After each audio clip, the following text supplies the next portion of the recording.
Howdy, everybody. Happy Tuesday. It's Tuesday. Thanks for joining me on your Facebook forecast. We're going to keep it short and sweet. Live at 5 starts in about 14 minutes. So I'm going to do a quick recap on what we've seen so far, what the winter storm brought us, and then what we expect through the rest of the week, and when we can expect temperatures to return to at least seasonable, which for this time of year is lows in the 40s, highs in the 60s, which obviously, as we all know, that is not what we've been seeing here lately.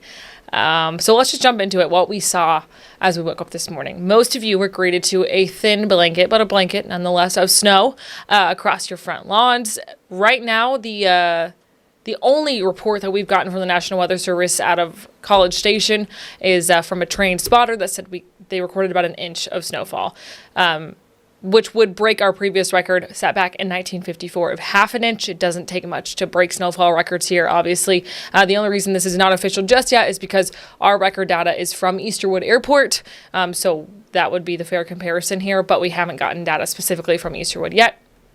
But I will say an inch is what we've got totaled out of College Station, and some higher totals further to our south as well. Especially, obviously, if you make it to Houston, we saw several inches of snowfall there. Now, if we look at radar right now, the precipitation is well away out of our area. In fact, all the clouds have cleared out. Everything has melted off pretty much, and that happened pretty quickly today, which is good news for roads and for infrastructure and just for lingering issues. Now the storm is pretty much across the entirety of the eastern seaboard, stretching from New Orleans all the way up towards North Carolina and up into Virginia as well. We've got lots of snow falling across that area. Mostly it's rain for the state of Florida, but even a few folks in the Panhandle treated to some winter weather today. This has been a massive winter storm that has impacted a good chunk of the country and is obviously still doing that as it moves off to the east, but no more impacts for the Brazos Valley or for the state of Texas. However, although the precipitation has exited, the cold weather is not going anywhere anytime soon. So for the next several mornings, we will be dropping below freezing. And tonight into tomorrow morning, going to be the coldest start that we have seen, and that we'll continue to see at least over the next 7 days. So we're going to cool into the teens across the area, maybe a couple spots in the 20s, like here in Bryan and College Station. Even then, it's still low 20s. Wind chills make it feel like the teens. It is going to be dangerously cold, impactfully cold weather, which is why we'll maintain that first alert weather day into at least the morning tomorrow through the front half of the day. Just again, out of an abundance of caution of the cold weather, not the precipitation. And again, we'll stay below freezing Thursday morning, Friday morning, a lot of us Saturday morning, but that's the first sign of some warming. And then as we head towards Sunday and Monday, the temperatures really start to jump up. We get a lot more moisture and makes it harder for things to cool down as we hit next week. So if you're not loving the cold, you got just a couple more days of that, and then we'll climb back into even above average temperatures.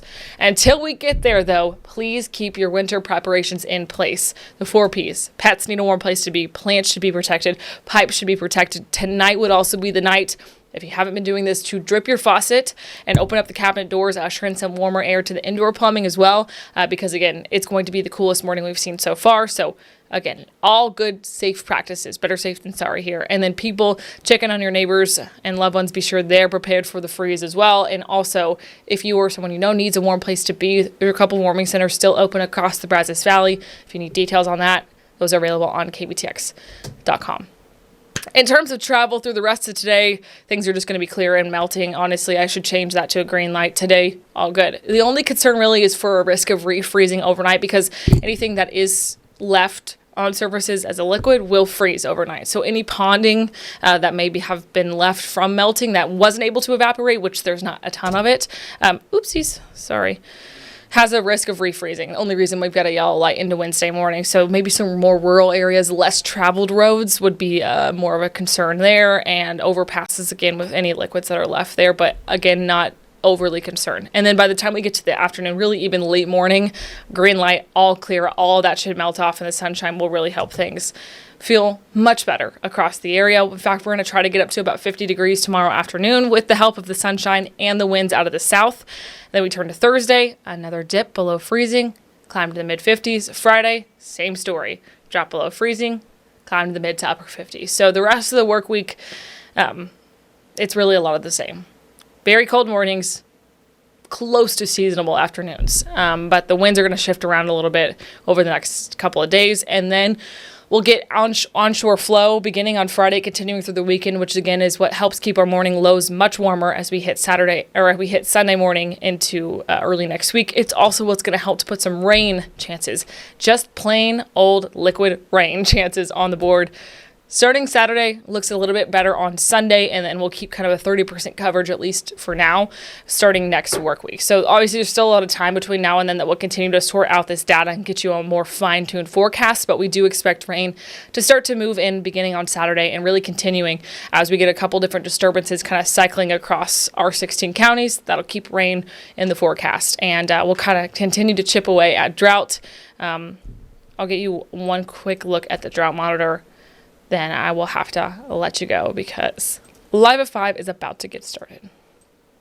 Kind of an update. We didn't really get to talk much about drought last week because we were on full winter weather mode. But now that system's clear, let's look at it real quick. It was looking much better. We got our last monitor last Thursday. So very much signs of improvement, especially across the eastern reaches of our area. Everywhere you see gray, completely rid of drought, and also not even dealing with abnormally dry conditions. For Brazos County and off to the west, still seeing moderate drought. That line of yellow is just abnormally dry conditions. So we're seeing improvement from east to west, and I'm hopeful that if we get some good soaking rainfall to move in starting this weekend and continuing into next week, this will look even less colorful as we move through into the month of February, which good news.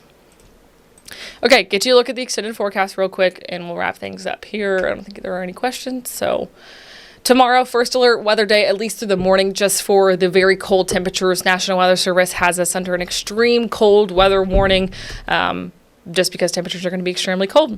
Then we'll heat things up through each afternoon, and hopefully we will be above freezing around the clock starting Saturday, but even more likely on Sunday. And then we'll keep that same trend as we head into the next work week. We'll just add a little bit of rain into the mix. Okay, that's all I've got for y'all. If you want to get even more details, Chief Meteorologist Max Crawford is going to be on live at 5 in about 7 minutes. If you can't catch that one, we'll be back at 6. Can't catch that one, we'll be back at 10. Or anytime on kbtx.com or your KBTX weather app.